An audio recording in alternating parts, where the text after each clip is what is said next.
하나님 말씀 보도록 하겠습니다. 요한계시록 1장 7절 말씀입니다. 요한계시록 1장 7절 말씀, 저와 여러분이 한 목소리로 합독하도록 하겠습니다. 요한계시록 1장 7절 말씀입니다. 신약성경 399페이지에 있습니다. 요한계시록 1장 7절 말씀 다같이 한 목소리로 합독하도록 하겠습니다. 시작. 볼지어다 그가 구름을 타고 오시리라. 각 사람의 눈이 그를 보겠고 그를 찌른 자들도 볼 것이요 땅에 있는 모든 족속이 그로 말미암아 애곡하리니 그러하리라. 아멘. 네, 우리 주변에 있는 분들에게 이렇게 한번 인사하도록 하겠습니다. 건강하게 다시 만납시다. 네. 사실 왜 이렇게 인사했냐면 오늘도 뉴스를 보니까 거의 500명 가까이 확진이 된 것 같습니다. 그래서 아마 제가 예상하기로는 이번 주 안에 아마 2.5단계 격상이 될 것 같고 2.5단계가 되면 교회는 그 비대면 예배로 다 전환을 해야 합니다. 그래서 아마 오늘 이 1, 2부 예배가 마지막 우리가 이제 코로나 다시 해제되기 전까지 요거 이게 같이 모여드리는 예배가 마지막이 아닐까라는 생각이 좀 들어서 굉장히 좀 안타까움이 있습니다. 계속 기도해 주시고 또 방역에 대한 이 긴장감을 좀 늦추지 않으셔서 속히 다시 교회가 이렇게 모여 예배하는 일들이 자연스러워질 수 있도록 그렇게 기도해 주시고 또 같이 협조해 주셨으면 좋겠습니다. 네, 오늘은 요한계시록 본문으로는 5번째 강해입니다. 1장 7절의 말씀을 가지고 형님 오신다라는 제목으로 하나님 말씀 증거하도록 하겠습니다. 요 근래에 많은 한국교회 이단들, 한국교회를 공격하고 한국교회 해를 끼쳤던 이단들이 주로 들고 나왔던 말씀이 이 요한계시록입니다. 요한계시록을 자기들만 특별하게 해석할 수 있다, 특정한 어떤 해석의 방법이나 내용들을 가지고 있다라고 얘기했던 사람들이 이 한국 교회에 엄청난 많은 해악을 끼쳤습니다. 근데 사실 그 교회에 해악을 끼쳤던 내용들이 뭐 예를 들면 뭐 교회를 깬다든지 아니면 교회에 잠입해서 뭐 누군가를 끌고 간다든지 뭐 이런 신천지나 뭐 이런 이단들이 많은 역할들을 하면서 교회 안에 많은 이렇게 어려운 일들을 발생시켰습니다. 저는 사실 그런 여러 가지 어려운 일보다 가장 큰 어려운 일이 뭐냐면 바로 우리가 가지고 있는 진짜 교리를 가짜가 교묘하게 포장을 해서 그 이미지를 악하게 만든 겁니다. 뭐 예를 들면 신천지라고 얘기하는 그 단어는 원래 기독교가 가지고 있는 교리입니다. 그 새하늘과 새 땅이라는 교리는 우리의 교리인데 그 이단들이 그 단어를 사용함으로써 어떤 일이 벌어졌느냐, 이제 새하늘과 새 땅이라는 단어를 이야기하면 이상한 이미지를 갖게 되는 이런 일들이 벌어졌습니다. 심지어는 뭐 이만희의 영생 뭐 이런 것도 사실은 영생이란 단어가 틀린 것이 아니라 이만희의 영생이 틀린 건데, 이 영생이라는 단어를 쓸 때에는 굉장히 큰 부담감을 안아야 되는 그런 문제가 있다라고 하는 것입니다.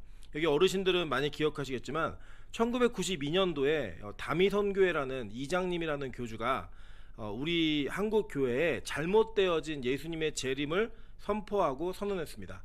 사회적인 많은 무리를 일으켰고 그 무리 가운데 되게 신기한 게 92년도를 기점으로 한국 교회의 교인 수가 줄기 시작했습니다. 그러니까 즉 이 교리가 가지고 있었던 힘, 즉 재림에 대한 인식이 이전까지는 예수님을 기다리고 재림을 기다리는 그것은 너무나 좋은 신앙의 미덕이었는데 잘못된 재림론으로 인하여서 한국교회가 굉장히 큰 어려움을 겪었다고 하는 것입니다.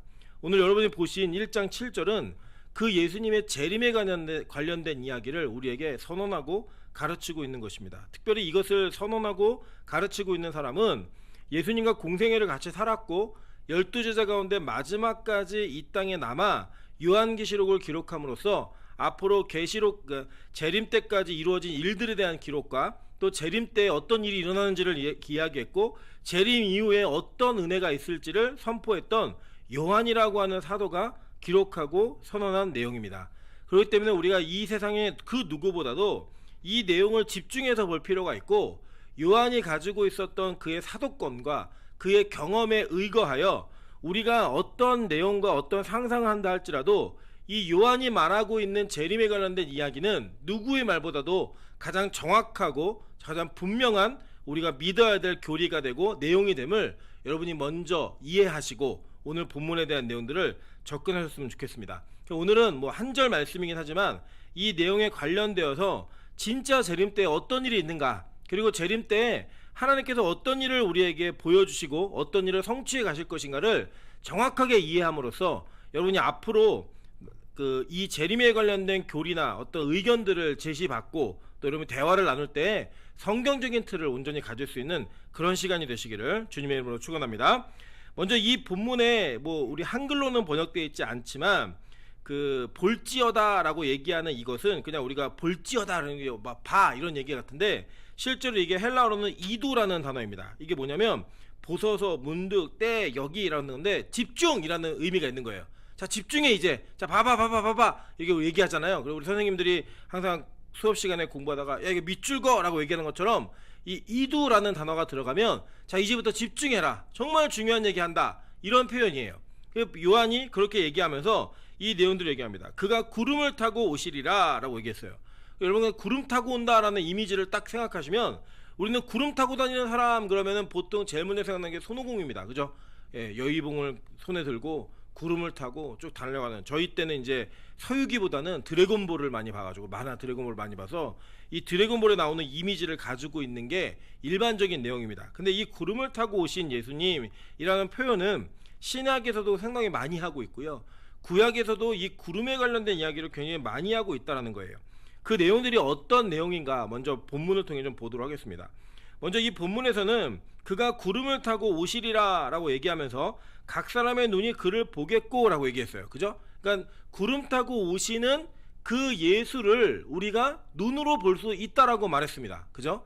그러니까 정확한 것은 무엇이냐면 예수님께서 이 땅에 재림하실 때에는 그 구름을 어떻게 타고 오시는지는 모르지만 이제 저희가 설명을 드릴 거예요. 이 구름과 함께 우리의 눈으로 볼 수 있게 오신다라는 거예요. 즉 이 땅에 지금 현재 내가 재림 예수다라고 말하는 사람들은 다 거짓말쟁이들입니다. 성경에서 예수님의 제자였고 마지막에 예수님의 사역을 마지막까지 경험했고 이 땅에 남아서 다시 오실 그 예수 그리스도를 정확하게 기록한 사도가 뭐라고 얘기했냐면 그가 구름을 타고 오시는 것을 각 사람의 눈으로 본다라고 말했어요. 그죠? 그러니까 그 재림은 비공식적으로 비밀스럽게 이루어지는 일이 아니라 영광스럽고 공개적으로 그리고 우리가 다 알 수 있게 이 땅에 재림하신다라고 성경은 우리에게 가르치고 있다는 거예요.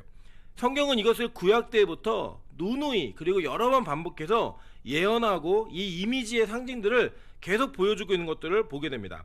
창세기 9장 13절부터 16절 이렇게 얘기합니다. 내가 내 무지개를 구름 속에 두었나니 이것이 나와 세상 사이의 언약의 증거니라. 내가 구름으로 땅을 덮을 때 무지개가 구름 속에 나타나면 내가 나와 너희와 및 육체를 가진 모든 생물 사이에 내 언약을 기억하리니 다시는 물이 육체를 멸하는 홍수가 되지 아니할지라. 무지개가 구름 사이에 있으리니 내가 보고 나 하나님과 모든 육체를 가진 땅의 모든 생물 사이에 영원한 언약을 기억하리라 라고 얘기했습니다. 여러분 기억하시겠죠? 우리 그 창세기 그 9장에서 이 무지개 언약을 배우실 때 이 무지개가 에스겔과 요한계시록에 보면 하나님의 임재를 상징하고 그 영광을 상징한다라는 것들을 우리가 배웠습니다. 그죠? 그리고 기억 안 나시겠지만 배우셨어요. 제가 확인도 다 했습니다.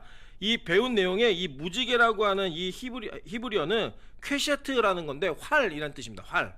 그래서 이 활이 이렇게 무지개가 뜨면은 활 모양으로 이렇게 뜨잖아요. 그죠? 화살을 재어서 쏘면 누가 맞아요? 하늘에 계신 분이 맞는 거잖아요. 그래서 그 무지개 언약을 통하여서 예수 그리스도가 우리를 어떻게 구원할지, 이제는 이 땅에 죄 지은 자들을 심판하는 방법이 아니라 내가 대신 그 활을 맞음으로써 이 땅의 죄인들을 구원하시겠다라고 하는 십자가의 언약이 내재되어진 상징이었어요. 즉 이 무지개는 예수 그리스도의 임재와 예수 그리스도의 사역을 상징하고 있는 거예요. 근데 그 예수 그리스도의 상징이었던 무지개가 어디에 나타났어요? 구름 속에서부터 구름 사이에서 나타난다라고 얘기하고 있는 거예요. 이 구름은 히브리어는 이제 아난이라는 단어인데 이 구름 속이라는 단어가 배라는 이 전치사입니다. 근데 이게 아내라는 뜻, 함께라는 뜻이 강해요. 그러니까 즉 구름 타고 오신다라는 개념은 원래 원어적 그대로 해석을 하면요 같이 온다예요. 구름과 함께. 그러니까 구름을 타고 손오공처럼 오시는 게 아니라 구름과 함께 임재한다라고 하는 의미가 훨씬 더 강력한 그 원어적인 의미가 있습니다. 즉 이 구약에서 예수 그리스도의 십자가가 무지개를 통해 예언되어져 있고 그 십자가의 언약이 그 구름 속에서부터 함께 나타나는 영광을 보여주고 있다는 거예요. 계속 좀 더 보실까요? 출애굽기 16장 10절에 보면 이렇게 얘기합니다.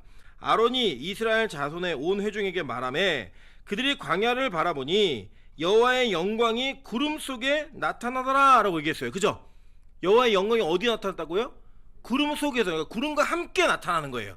구름과 함께 나타남으로 말미암아 이 구약에 출애굽한 이스라엘 백성들에게 하나님의 상징 여호와의 영광이 어디에 있었냐? 구름과 함께 오시는. 그래서 여러분 구름 기둥과 불 기둥 있잖아요. 이 구름 기둥과 불 기둥은 두 개의 기둥이 아니었습니다. 두 개의 기둥이 아니라 구름 기둥이 있었고 밤이 되면 그 구름 기둥 안에 불 기둥이 세워진 거예요. 여러분 봤지만 아난이라는 단어가 물방울이라는 의미도 있죠. 그죠? 실제로 구름은 수증기입니다. 그렇기 때문에 이 수증기 안에 불이 생긴다라고 하는 것은 가능치 않은 일이에요. 가당치도 않은 일이고, 근데 그러한 신비로운 일이 일어났는데 그게 바로 하나님의 상징이었고 예수 그리스도를 상징하는 은혜 가운데 있었다는 거예요. 여러분 이제 나중에 우리 살펴보시겠지만 이 구름 기둥 안에 뭐가 있었죠? 불 기둥이 있었죠. 이 불 기둥으로 말미암아 나중에 성령이 우리에게 불같이 임하는 그런 일들이 이미 구약의 구름 기둥과 불 기둥으로 예언되어져 있는 거예요. 그러니까 그때 구약의 백성들은 그걸 이미지로 본 거고, 나중에 신약에 성취되어진 자들은 그것을 실제로 경험하는 그 영광을 누리게 되는 겁니다. 근데 이 구약에서 연속적으로 이 예수님의 임재, 즉 하나님의 임재와 구름을 함께 이야기하고 있다는 거예요. 출애굽기 24장 15절부터 17절에도 이렇게 얘기합니다. 모세가 산에 오르매 구름이 산을 가리키며 여호와의 영광이 시내산 위에 머무르고 구름이 엿새 동안 산을 가리더니 일곱째 날에 여호와께서 구름 가운데서 모세를 부르시니라. 산 위에 여호와의 영광이 이스라엘 자손의 눈에 맹렬한 불같이 보였고 모세는 구름 속으로 들어가서 산 위에 올랐으며 모세가 40일 40야를 산에 있으니라 라고 얘기했어요. 그죠? 근데 여기 보니까 이 구름 가운데서라고 하는 가운데서라는 전치사가 히브리어는 타베크라는 단어인데 가운데, 중앙, 중간 이런 뜻이에요.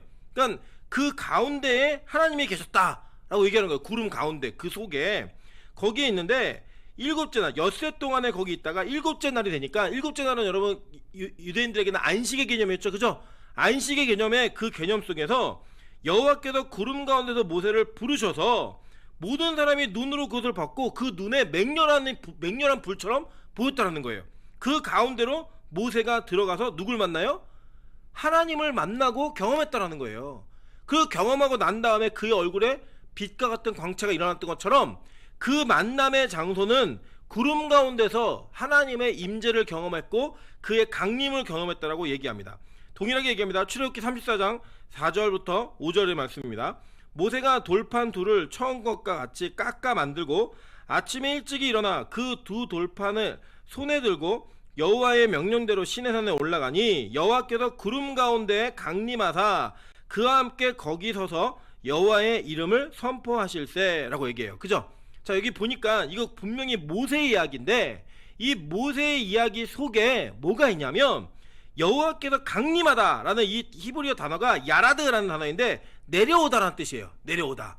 그러니까 즉 신약에 재림하시는 그 예수 그리스도의 강림이 구약에서 모형적으로 이미지로 나타나고 있는데 그게 뭐였냐면 이 모세가 출애굽기 34장에 돌판을 들고 올라간 거예요. 여러분 이거는 언제냐면요, 첫 번째 돌판을 두고 내려왔을 때는 그들이 금송아지를 만들어 가지고 이 돌판에 기록되어진 율법대로 그들이 다 죽을까봐 모세가 그 돌판을 던져서 깨뜨려 버렸습니다. 그죠? 깨뜨린 다음에 그들의 그 죄악에 대한 부분들을 다 정리하고 난 후에 모세가 처음과 같이 돌판을 다시 들고 올라갔어요. 그죠? 이게 뭐냐면 처음에 율법은 우리를 죽이는 법이었어요. 그죠? 그 죽이는 법이었던 율법이 깨어지면서 뭐가 나타난 거예요? 새로운 법.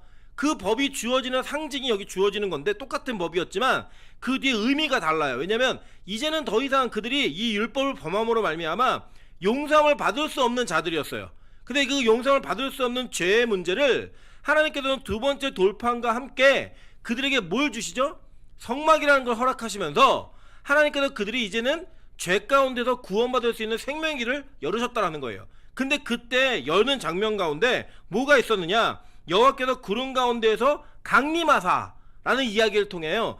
이 강림을 통해 우리의 구원의 길이 열렸고 그가 여호와의 이름을 선포했다라고 얘기하고 있습니다. 그죠? 이게 바로 재림 때 어떤 일이 벌어지는가를 이미 구약에서 힌트로 주고 있는 거예요.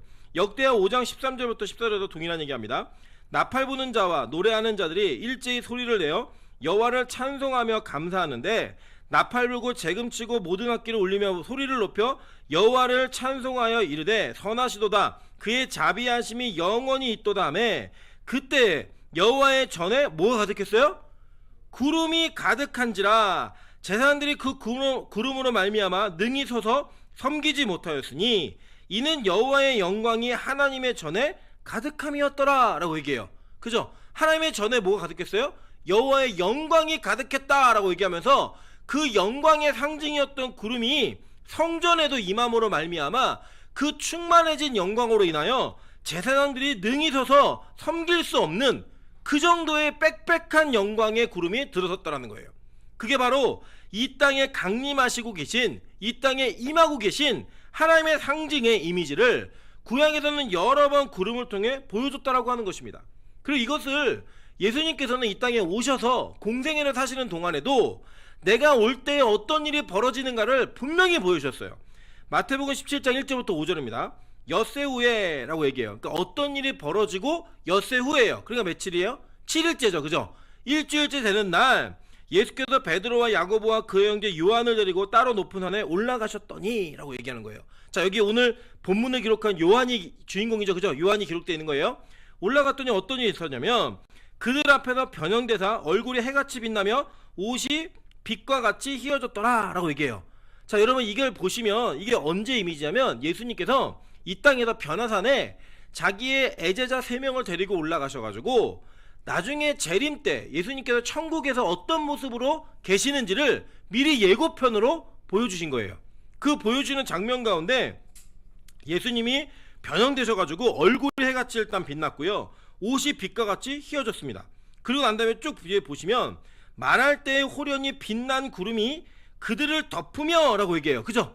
구름이 그들을 덮었다라고 얘기하는 거예요. 즉 변형되어진 예수 그리스도 영광의 재림과 그 재림 이후에 새하늘과 새 땅을 통치하실 그 하나님이 어떤 모습으로 서 계시는지를 정확하게 이미지로 보여주고 있는 거예요. 그걸 누가 봤어요? 요한이 본 거예요. 오늘 기록한 요한이 그걸 보고 나서 그가 볼지어다 그가 구름을 타고 오시리라 라고 기록할 때는 자기가 이미지를 상상해서 얘기한 게 아니라 구약에 나타났던 기록들과 자기가 실제로 보았던 빛난 구름이 그 변형되신 예수 그리스도를 덮으면서 온전하게 드러나는 것을 보고 그것을 그대로 증언한 거예요. 내가 그냥 아무것도 안 보고 상상으로 기록하는 것이 아니라 내가 경험했고 보았던 것을 기록하는데 예수님이 이렇게 오실 거야 라고 말하고 있는 겁니다. 그러니까 우리가 실제로 생각하는 것보다 훨씬 더 신빙성 있는 그런 내용을 얘기하는 거예요. 거기서 보면은 구름 속에서 소리가 나서 이르되 이는 내 사랑하는 아들이요 내 기뻐하는 자니 너희는 그의 말을 들으라 하시는지라 라고 얘기했어요. 그죠? 자, 근데 이 내용을 보니까 이 구름 속에서라는 단어도 이 그 전치사가 에크라는 헬라어인데 이게 뭐냐면 그 중에서예요. 그러니까 구름과 함께 그 영광이 임하는 것을 봤다라는 거예요. 근데 여기 그 내용이 뭐냐면 하나님이 그 예수 그리스도를 영광의 구름의 중심에 세워 놓으시고 하신 말씀이 뭐냐면 이는 내 사랑하는 아들이요 내 기뻐하는 자니 너희는 그의 말을 들으라라고 얘기했다는 거예요. 근데 여러분 이 동일한 내용이 이미 예수님의 사역 가운데 있었어요. 자, 그 문제 볼게요. 마태복음 3장 16절부터 17절입니다.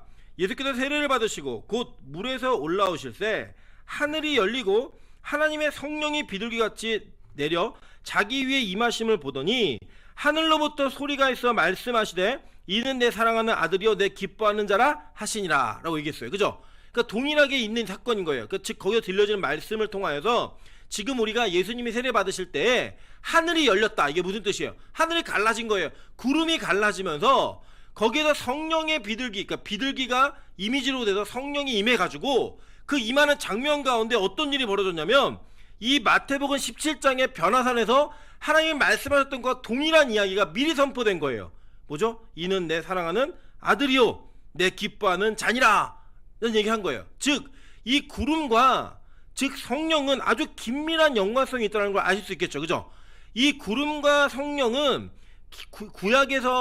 구약과 신약에서는 구름이라는 이미지가 하나님의 임재를 상징했는데 이것이 구체화될 때는 어떤 모습으로 드러나느냐? 우리에게 성령의 임재가 있는 것으로 그 영광이 드러난다라고 성경이 가르치고 있는 거예요. 여기 이해되십니까? 그러니까 우리는 지금도 여호와의 구름, 그 영광의 임재를 보는 거예요. 누가요? 성령의 임재가 있는 자들이 그 영광을 체험하고 경험하게 되는 것입니다. 즉 그래서 이 구약에서 구름기둥과 불기둥, 즉 불기둥이 구름기둥 안에 있음으로 말미암아 성령의 불과 같은 역사가 어떻게 이루어지는지를 이미 성령은 예언해 놓은 거예요. 여러분 아시죠? 오순절 다락방 사건 때 각 사람 위에 뭐가 있었어요? 불의 여같이 갈라지는 것이 각 사람의 위에 임했다라고 얘기하는 거예요. 그 이미지를 보면서 아, 여호와의 영광, 즉 성령께서 임하고 있구나라는 것을 보는 겁니다. 원래 이 내용들은요, 다니엘서에 예언되어진 내용들을 기초로 얘기하고 있는 겁니다. 다니엘서 7장 13절부터 14절에 보면 이렇게 얘기합니다. 내가 또 밤 환상 중에 보니 인자 같은 이가, 인자가 너무 여기 예수를 얘기하는 거예요. 인자 같은 이가 하늘 구름을 타고 와서 옛적부터 항상 계신 이에게 나아가 그 앞으로 인도되매 그에게 권세와 영광과 나라를 주고 모든 백성과 나라들과 다른 언어를 말하는 모든 자들이 그를 섬기게 하였으니 그의 권세는 소멸되지 아니하는 영원한 권세요 그의 나라는 멸망하지 아니할 것이니라 라고 얘기해요. 여러분 그래도 우리 신약을 보시면 예수님이 자기 스스로를 얘기하실 때 인자가 이런 표현을 많이 하세요. 그죠? 그 인자라는 표현이 바로 이 다니엘서 7장 13절부터 14절에 나와 있는 그 인자를 그대로 갖다 쓰신 거예요. 근데 그 얘기를 하실 때 구름을 타고 왔다라고 하는 이 타다라는 단어가 아람어인데 임이라는 단어입니다. 함께란 뜻이 함께. 구름과 함께 임하면서 그 모든 권세, 세상의 권세가 다 그에게 돌아오고 돌아온 그 권세로 말미암아 그가 영원한 나라를 통치하는 그 권세를 지니는 자로 오신다라는 거예요. 그리고 여러분 잘 보세요. 초림하신 예수님은요 말구에서 오셨어요. 그죠? 그리고 이 땅에서 매맞고 미움받고 결국은 십자가에 못 박힘으로 말미암아 나약한 죽음을 경험했던 것처럼 우리 눈엔 보여졌습니다. 근데 재림하는 예수님은 그렇게 오지 않으세요. 재림하는 예수님은 이 땅에 왕으로, 진짜 왕으로 오시는 거예요. 통치자로 오시는 거예요. 영광 가운데 이 모든 일들을 다 정리하고 새로운 질서, 하나님의 질서를 온전하게 세우는 왕으로 오시는 거예요. 그래서 이 땅의 세상의 권력과 세상의 힘을 가진 자로 오시는 것이 아니라 그 모든 것을 뒤엎는 자로 오신다라는 거예요. 그리고 그렇게 오시면서 일을 하시는데 오늘은 우리가 복음을 누리는 자들이 받는 일과 동시에 악인들에게 어떤 일이 벌어지는가, 그리고 그날이 과연 우리가 그냥 주님 다시 오시면 좋겠구나라고만 말할 수 있는 그런 날인가를 다시 한번 살펴보는 그런 내용들을 좀 보도록 하겠습니다. 창세기 3장 8절부터 11절에 이런 내용이 있습니다. 그들이 그날 바람이 불 때 동산에 거느시는 여호와 하나님의 소리를 듣고 아담과 그의 아내가 여호와 하나님의 낯을 피하여 동산 나무 사이에 숨은지라. 여호와 하나님이 아담을 부르시며 그에게 이르시되 내가 어디에 있느냐 이르되 내가 동산에서 하나님의 소리를 듣고 내가 벗었음으로 두려워하여 숨었나이다. 이르시되 누가 너의 벗었음을 내게 알렸느냐? 내가 내게 먹지 말라 명한 그 나무 열매를 내가 먹었느냐? 라고 얘기했어요. 그죠? 자, 이것은 어떤 장면이냐면 이 선악과를 따먹은 직후에 아담과 하와의 눈이 밝아져서 그들 스스로 그들의 부끄러움을 알았습니다. 여러분 우리 계속 배우셨죠? 선악과는 어떤 특정한 힘을 갖게 하는 나무가 아니었어요. 선악과는 어떤 나무였냐면 선악을 알게 하는 knowledge, 그러니까 지식에 관련된 문제였습니다. 그 지식에 관련된 문제가 어떤 지식이었냐면 선과 악을 판단하는 기준, 그 기준이 인간에게 생겼다는 거예요. 원래 그 전까지는 어땠어요?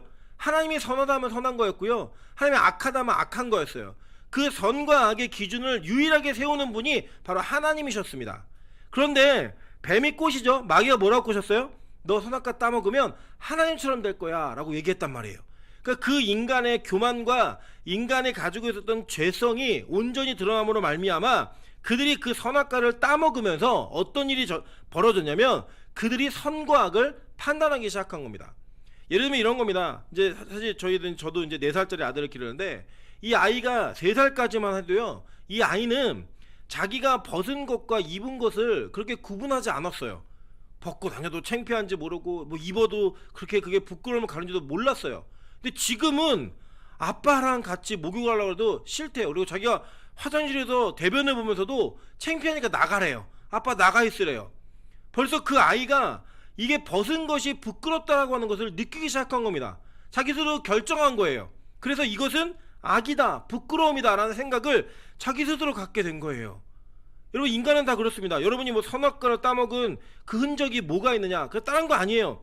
여러분이 보시기에는 어떤 이가 내 눈에 예쁘게 보이고 어떤 이는 예쁘지 않게 보일 수 있어요. 그죠? 어떤 이가 날씬하게 보일 수 있고 어떤 이는 뚱뚱하게 보일 수도 있어요. 그죠? 그렇게 보이는 것들, 그게 뭐냐? 이미 여러분 눈에서 이것이 좋은 것이냐 나쁜 것이냐 이걸 판단하고 있는 거예요. 그게 바로 선악과를 따먹은 인간의 결론입니다. 결론. 그 인간은 도덕과 윤리 이런 것들을 세움으로써, 원칙을 세움으로써 이것이 옳으냐 그르냐의 판단을 계속하고 싸웁니다. 여러분 뭐 지금 우리 사회에도 교회에도 그런 분열이 있잖아요. 뭐 좌파냐 우파냐 누가 옳으냐 그르냐. 여러분 저는 개인적으로 생각할 때 다 틀렸습니다. 어느 한쪽이 다 옳지 않고 어느 한쪽이 다 틀리지 않았다는 거예요. 그들이 가지고 있었던 기준은 그냥 자기 눈에 내가 옳으냐 그르냐를 얘기하는 그 인간의 기준만이 남아있을 뿐이에요. 그게 바로 악이에요. 그게 바로 타락이라고 얘기하는 겁니다. 그 타락한 자들을 하나님이 찾아오시는데 언제 찾아오셨는가 보니까 창세기 3장 8절에 그들이 그날 바람 불 때, 이 바람 불 때라는 히브리어를 원어 그대로를 제가 소개해드리면 루아흐 하이옴이에요. 그게 뭐냐면 루아흐라는 건 영입니다. 생영 이런 뜻이에요. 그러니까 즉 이걸 의역을 해서 우리식으로 의역을 해버리면 성령의 날에 이런 뜻이에요. 영의 날, 영이 임하는 날이에요. 그 성령의 날에 하나님이 죄인들을 찾아오시는 거예요. 찾아오셔서 그들의 부끄러움을 드러내시고 그 드러난 부끄러움을 정확하게 부각시키는 거예요. 너희 벗었음을 누가 알렸느냐라고 얘기하면서 그들 자신이 타락으로 인하여서 자기가 벗은 몸이 된 것을 알고 있다는 것을 알게 해주시는 거예요. 그래서 그들의 죄악을 드러내게 하신다는 거예요. 여러분 잘 보세요. 이 성령께서 오시는 날, 그리고 성령과 함께 예수께서 이 땅에 임재하시는 그 날에 우리 좋은 일만 벌어지는 게 아니에요. 잘 보실게요. 마태복음 3장 11절부터 12절에 보면 지금 세례 요한이 예수님을 소개하고 있는 장면입니다. 나는 너희로 회개하기 위하여 물로 세례를 베풀거냐 내 뒤에 오시는 이는 나보다 능력이 많으시니 나는 그의 신을 들기도 감당하지 못하겠노라. 그는 성령과 불로 너희에게 세례를 베푸실 것이요 손에 키를 들고 자기의 타작마당을 정하게 하사 알곡은 모아 곡간에 들이고 쭉정이는 어떻게 한다고요? 꺼지지 않는 불에 태우시리라 라고 얘기했어요. 즉 성령께서 불로 임하는 그 성령의 이미지, 그 성령의 이미지가 실제로 우리에게 임하게 되면 어떤 일이 벌어지느냐, 알곡과 쭉정이를 구분한다는 거예요. 그 쭉정이를 불로 태워버리시겠다는 거예요. 즉 예수님의 재림은 그 오시는 날은 성령과 함께 임재하시면서 우리의 죄악을 다 드러내고 그 죄악을 심판하시는 그 날이라는 거예요. 재림의 날이. 여러분 그 재림이 이 땅의 무의미함과 뭐 이 땅에 대한 어떤 염세적인 생각을 가지고 이 땅 끝났으니까 뭐 주님 오시는 날만 기다리자, 내가 빚 많이 졌고 뭐 이 땅에서 패배했고 실패했고 이랬으니까 주님만 오시면 다 알게 된다, 이게 아니라고요. 그 주님이 오시는 날 그분은 영광의 구름 가운데 임재하시면서 낱낱이 밝히시는 성령의 은혜로 말미암아 알곡들은 곡간에 들이시고 쭉정이들은 어떻게 하신다고요? 다 태워버리신다는 거. 다 그런 심판이 너무나 명확하게 선포되어져 있다는 겁니다. 이 재림이라는 단어 속에. 근데 이 재림이라는 단어가 우리에게 그 심판이라는 단어 다가오지 않는 이유가 뭐냐, 일단 제가 볼 때는 옛날에는 이 재림이라는 단어를 신기한 현상으로만 이해했어요. 그냥. 그래서 여러분들 잘 아시겠지만 뭐 세대주의적 해석에 의해서 휴거, 갑자기 뭐 운전하던 사람들이 없어지고 뭐 그 비행기가 막 추락하고 막 이런 비디오나 만화책 보셨잖아요. 저도 옛날에 초등학교 때 그 만화를 보고 얼마나 두려웠는지, 그 만화를 보고 얼마 안 돼서 제가 자다가 일어났는데 집에 아무도 없는 거예요. 아무도 없는데 엄마가 어디 간다고 얘기도 안 했고 아무도 없는 그 상황에 큰일 났다, 휴거 됐는데 나만 남았구나, 이 불안함이 엄습했던 그런 기억이 있습니다. 그런 어떤 신비한 현상으로만 보고 있다라는 거예요 우리가. 근데 그거 아니에요. 때로는 이럴 수 있습니다. 재림에 관련된 인식이 사라진 거예요. 이제는 더 이상 뭐 그런 일이 있겠느냐, 오늘 내가 먹고 사는 게 바쁘고 내일 내가 뭘 먹어야 될지 고민하는 게 너무나 긴박하니까 주님께서 다시 오신다는 생각 자체를 하지 않는 거예요.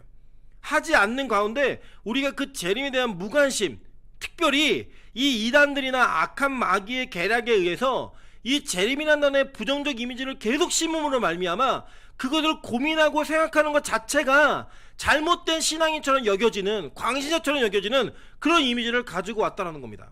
세 번째로는 너무나 안이하게 나는 당연히 구원받을 거라고 생각하는, 내가 당연히 천국의 백성이라고 생각하는 그런 환경과 그런 내용들을 근거로 삼아 이 재림이 어떠한 기준과 어떤 심판의 일들이 드러난지를 전혀 경험하지 않고 상상하지 않은 채 긍정적으로만 받아들이고 있다는 거예요.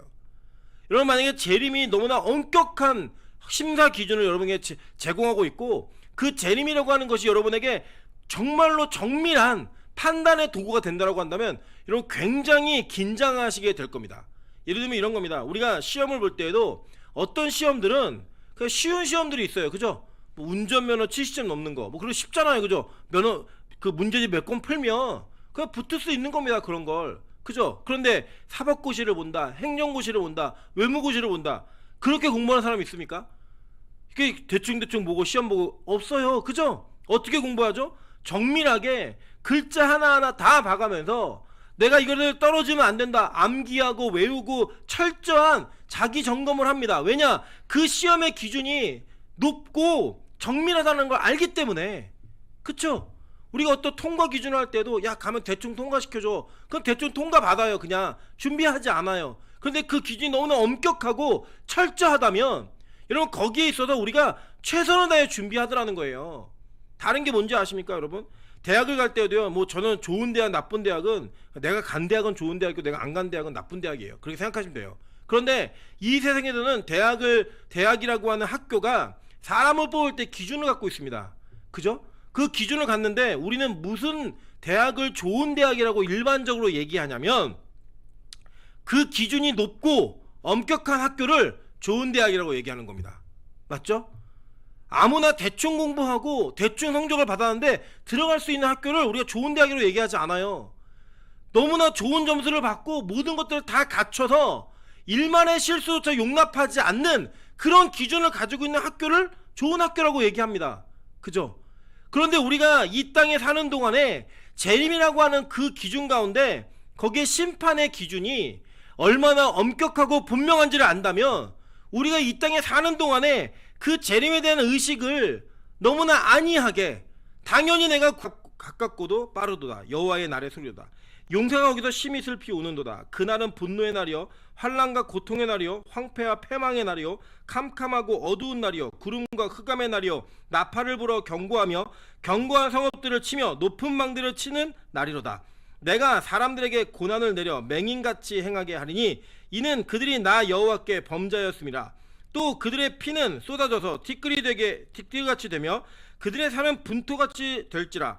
그들의 은과 금이 여호와의 분노의 날에 능히 그들을 건지지 못할 것이며 이 온 땅이 여호와의 질투의 불에 삼켜지리니 이는 여호와가 이 땅 모든 주민을 멸절하되 놀랍게 멸절할 것임이라. 라고 스바냐 선지자는 여호와의 날, 심판의 날을 예언하고 있다는 거예요. 이 여호와의 날이 뭡니까? 큰 날, 재림의 날이에요. 그 재림의 날에 누가 슬피 울어요? 용사가 온대요. 용사가.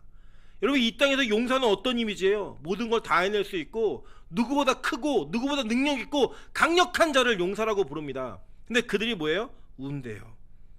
보니까 거기에 뭐라고 얘기해요? 분노의 날, 환난과 고통, 황폐와 패망, 캄캄하고 어둠, 이 모든 것들이 주님 다시 오시는 날에 동시에 임하는 내용들이라고 성경으로 가르치고 있는 거예요. 그러면서 뭐라고 얘기했어요? 그 뒤에 보니까 그들의 은과 금이 여호와의 분노의 날에 그들을 능히 건지지 못할 것이요 이 땅의 재력과 부와 명예와 권력을 가지고 있는 모든 것들이 일말 그들을 건지는 내용이 되지 않는다라고 성경은 우리에게 얘기하고 있다는 거예요. 여러분 근데 우리는 뭐죠? 이 땅에서 이런 걸 갖기 위해 용사가 되기 위해 힘쓰는 거예요.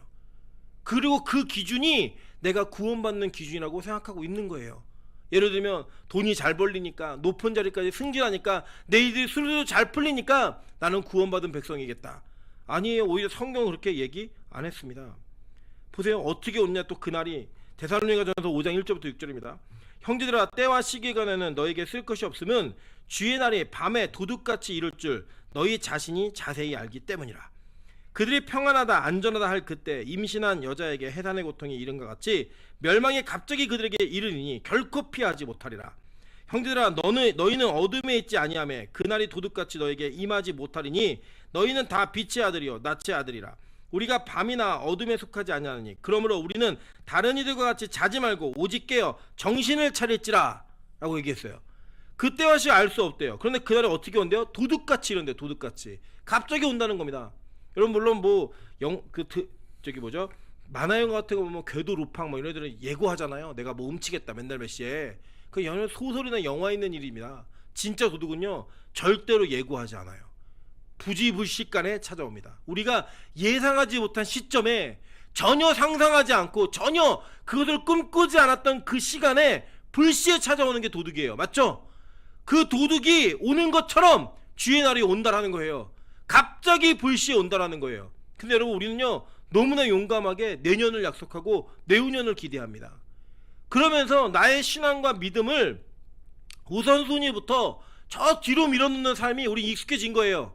당장 기도해야 하는데 이것보다 더 바쁜 내 회사 일이 있고 이거보다 더 바쁜 나의 개인적 사정들이 있으니까 미루겠다는 거예요.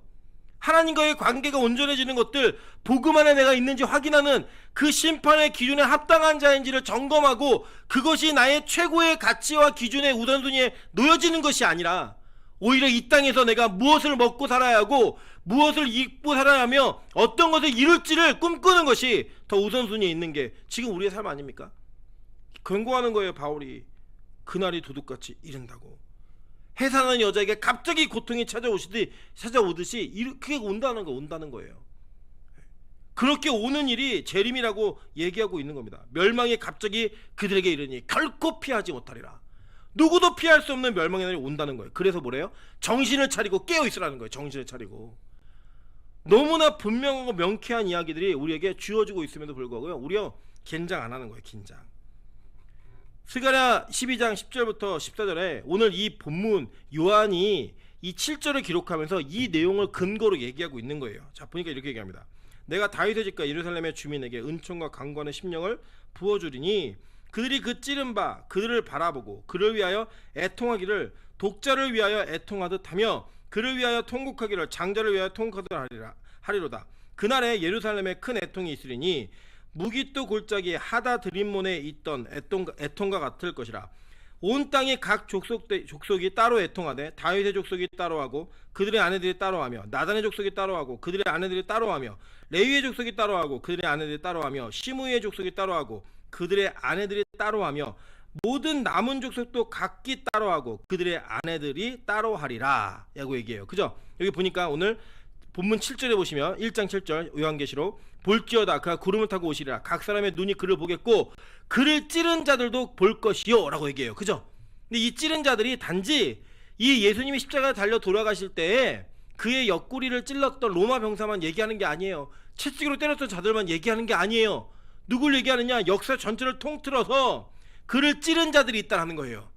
예수를 십자가에 못 박아 죽인 자들이 있다라는 거예요. 그게 오늘날 저와 여러분 사이에도 있다라는 거예요. 그 십자가의 은혜를 맛보고도 다시 죄를 범하고 그 죄에 거하는 자들, 그가 뭐예요? 다시 예수를 십자가에 못 박은 자들인 거예요. 그 찌른 자들이 예수께서 임재하실 때, 강림하시고 재림하실 때 다 눈으로 보고 애통한다는 거예요. 그날에 회개 못합니다. 그 오시는 날에, 강림하시는 날에 아 이거 진짜구나, 성경의 말씀이 진짜였구나 라고 회개할 수 있는 기회는 없다는 거예요. 그날은 애통하는 날이고 모든 자들이 그 자기가 찌른 예수 그리스도의 임재를 바라보면서 애곡하는 날인 거예요. 애곡하는 날. 그 날이 있다라고 이미 스가랴는 예언했다라는 거예요. 이미. 그러면서 각기 족속대로 어떻게 그들이 애통하는지를 자세하게 기록하고 있는 겁니다. 예수님이 이 말씀을 그대로 인용하셨어요. 마태복음 24장 29절부터 31절입니다. 그날 환란 후에 즉시 해가 어두워지며 달의 빛을 내지 아니하며 별들이 하늘에서 떨어지며 땅의 건능들이 흔들리리라. 그때 인자의 징조가 하늘에서 보이겠고 그때 땅의 모든 족속들이 통곡하며 그들이 인자가 구름을 타고 능력과 큰 영광으로 오는 것을 보리라. 그죠? 그가 큰 나팔 소리와 함께 천사들을 보내리니 그들이 그의 택하신 자들을 하늘 이 끝에서 저 끝까지 사방에서 모으리라. 그죠? 알곡과 쭉정이를 구분했던 그 일이 이루어진다라고 얘기하는 거예요. 그리고 인자를 찌른 자들, 그들이 뭘로 온대요? 애곡하며 통곡하며 하늘에서 오는 그 인자를 본다라고 얘기하고 있는 거예요. 여러분 오늘도 뭐 때문에 그렇게 긴장하고 사셨습니까? 우리가 코로나라고 하는 이 질병, 바이러스가 어떻게 퍼지는지 몰라서 우리 너무나 긴장하며 살고 있습니다. 긴장을 해서 각 교회와 뭐 사업장들, 여러 지나가는 사람들이 이제는 뭐 버스 안에서 감기 때문에 재채기 때문에 기침 한 번만 해도 사람들이 눈총을 쥐고 그 주변에 콜록콜록하는 사람이 있으면 굉장히 큰 긴장감을 가지고 그 사람들을 피하고 경계합니다. 그죠? 그게 너무나 지금 당연한 거예요. 당연한 건데 왜 그렇죠? 그 코로나가 걸리면 죽을까봐. 여러분 너무 죄송한 표현일 수 있지만 코로나 걸린 사람 다 죽는 거 아니에요. 그죠? 지금 우리나라에 보면 전 세계에서 가장 코로나가 이렇게 많이 퍼진 나라들 속에서 제일 조금 죽었습니다. 제일 조금. 그런데도 우리가 마스크를 함부로 벗지 못하고 마스크를 벗거나 확진자가 나타났다 그러면 그 근처에 가지도 않아요. 그것 때문에 너무 사업자들이 피해보니까 요새는 오픈도 잘 하지 않습니다. 그랬던 우리의 긴장감이 과연 예수님의 재림과 심판에 관련된 긴장감과 더불어 볼 때 어떤 긴장감을 살고 가시냐는 거예요. 어떤 긴장감으로 살고 계시냐는 거예요. 그래서 오늘 성경 우리에게 묻는 겁니다. 그러면서 이 요한은 우리에게 그걸 얘기하는 거예요. 그날 애국하는 날이라고, 그들이 심판받는 날이라고 얘기하는 거예요. 여러분 저는 여러분이 악인이 아니기를 주님의 이름으로 축원합니다. 이 긴장감이 없으면 악인인 거예요. 왠지 알려드릴게요. 이제 그 뒤에 말씀을 보면 이렇게 얘기해요. 계시록 6장 12절부터 17절에 이 심판날에 악인의 최후의 운명이 어떻게 된지를 얘기하고 있어요. 보니까 내가 보니 여섯째 인을 떼실 때 큰 지진이 나며 해가 검은 털로 짠 상복같이 검어지고 달은 온통 피같이 되며 하늘의 별들이 무화과가 되풍에 흔들려 설익은 열매가 떨어지는 것 같이 땅에 떨어지며 하늘은 두루마기가 말리는 것 같이 떠나가고 각 산과 섬이 제자리에서 옮겨짐에, 자 이때부터 보세요. 땅의 임금들과 왕족들과 장군들과 부자들과 강한 자들과 모든 종과 자유인과 굴과 산들의 자유인이 우리 위에 굴과 산들의 바위 틈에 숨어 산들과 바위에게 말하되 우리 위에 떨어져 보좌에 앉으신 이의 얼굴에서와 그 어린 양의 진노에서 우리를 가리라. 그들의 진노의 큰 날이 이르렀으니 누가 능히 서리요 하더라 라고 얘기해요. 자, 내용이 이런 겁니다. 주님께서 마지막 심판의 여섯째 인을 딱 떼시면 큰 지진과 해가 검은 털로는 상복같이 입은 걸로 검어지고 달이 온통 피같이 된다는 거예요. 그러면 하늘의 별들이 돌처럼 막 떨어진다는 거예요. 그 설익은 열매처럼 다 떨어진다는 거예요. 떨어지는 가운데 이 땅에 힘을 가지고 있었고 이 땅의 능력자들이었던 임금들, 왕족, 장군, 부자, 강한 자들, 이런 자들, 그리고 그들의 종들, 그 종들이 바위 틈에 숨어가지고 산한테 부탁한다는 거예요. 뭐라고 부탁하느냐? 제발 산아 바위야 우리 위에 떨어져서 우리로 하여금 그 여호와의 진노와 그 여호와의 얼굴에서 우리를 가리워 달라고 부탁한다는 거예요. 이 얘기를 할 정도로 두려움이 있다는 거예요. 두려움. 그 날이 이른다라고 지금 오늘 요한은 이 7절에 그 내용들을 함축해서 얘기하고 있는 거예요. 이 다음에 또 풀어서 얘기하죠. 계시록 2장 9절부터 15절에 동일한 얘기합니다. 그들이 지면에 널리 퍼져 성도들의 진과 사랑하시는 성을 두름에 하늘에서 불이 내려와 그들을 태워버리고 또 그들은 미혹하는 마귀가 불과 유황못에 던져지니 거기는 그 짐승과 거짓 선지자도 있어 세세토록 밤낮 괴로움을 받으리라. 또 내가 크고 흰 보좌와 그 위에 앉으신 이를 보니 땅과 하늘이 그 앞에 피하여 간데 없더라. 또 내가 보니 죽은 자들이 큰 자나 작은 자나 그 보좌 앞에 서 있는데 책들이 펴 있고 또 다른 책이 펴 있으니 곧 생명책이라. 죽은 자들이 자기 행위를 따라 책들에 기록된 대로 심판을 받으니 바다가 그 가운데에서 죽은 자들을 내주고 또 사망과 음부도 그 가운데서 죽은 자들을 내주매 각 사람이 자기의 행위대로 심판을 받고 사망과 음부도 불못에 던져지니 이것은 둘째 사망 곧 불못이라. 누군지 생명책에 기록되지 못한 자는 불못에 던져지더라 라고 얘기했어요. 여기 보면요, 계시록 20장에 백보자의 심판이 나오는데 그 심판대 앞에 책이 있다는 거예요. 하나는 책들이 있고 생명책이 있다는 거예요. 근데 이 생명책에 기록된 자들은 구원받는 자들인 거예요. 근데 이 책들은 뭐냐? 이 책들은 자기의 행위를 기록한 책이래요. 그리고 그 책들에 기록된 그 내용이 뭐냐면 이 땅의 모든 인류의 역사가 존재하는 것 가운데 바다에서 죽었건 땅에서 죽었건 어디서 죽었든 간에 그 죽은 자들을 다 토해낸대요. 다 살려내가지고 그 책에 기록된 행위대로 그들을 심판하는데 이 책에 기록된 행위에 기록된 자가 생명책에 기록되지 않았으면 그들은 다 둘째 사망, 지옥 불못에 떨어진다는 거예요. 그 심판이 이루어진다고 얘기하는 겁니다. 여러분, 그리고 이 책이요, 지금 요한에 의해서 쓰여져서 우리에게 주어지고 있는 거예요. 주어지고 있는데 여러분 잘 생각해 보세요. 제가 지금 이 내용을 하면서 오늘 제목이 뭐냐면 형님 오신다예요. 그죠? 요즘 뭐 무슨 이게 형님이 오시나. 이 형님이 오시는데 왜 어떻게 누가 형님이냐면 예수님이 형님이세요. 장자잖아요. 장자. 하나님의 장자이고 우리는 뭐예요? 아들 다 자녀들이잖아요. 그래서 형님이에요. 형님이 오는데 여러분 기억나시죠? 옛날에도 제 동생이 놀이터에서 어떤 여자애한테 맞고 왔어요. 그때 들어오면서 오빠 그러는 거예요. 그래서 제가 갔을까요? 안 갔을까요?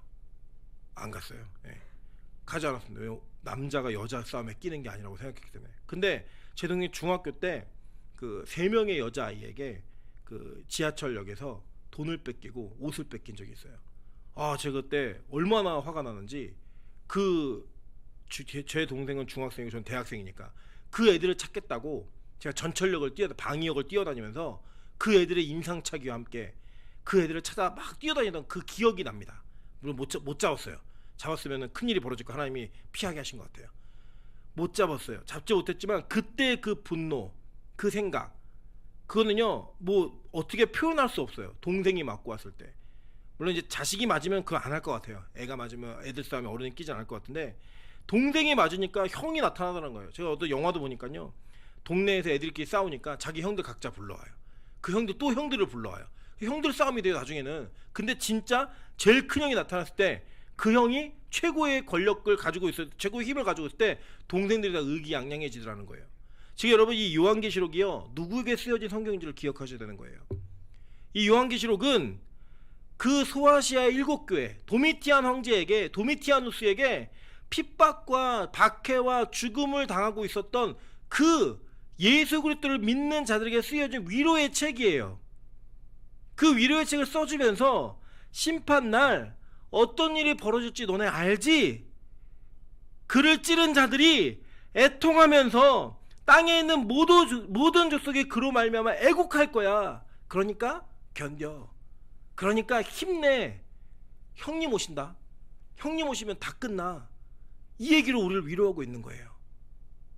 이 얘기로 우리를 하나님의 위로를 그대로 전달해주고 있는 거예요. 그런데 오늘 저는 여러분에게 설교자로서 묻는 거예요. 여러분이 위로받을 자인지 애국할 자인지.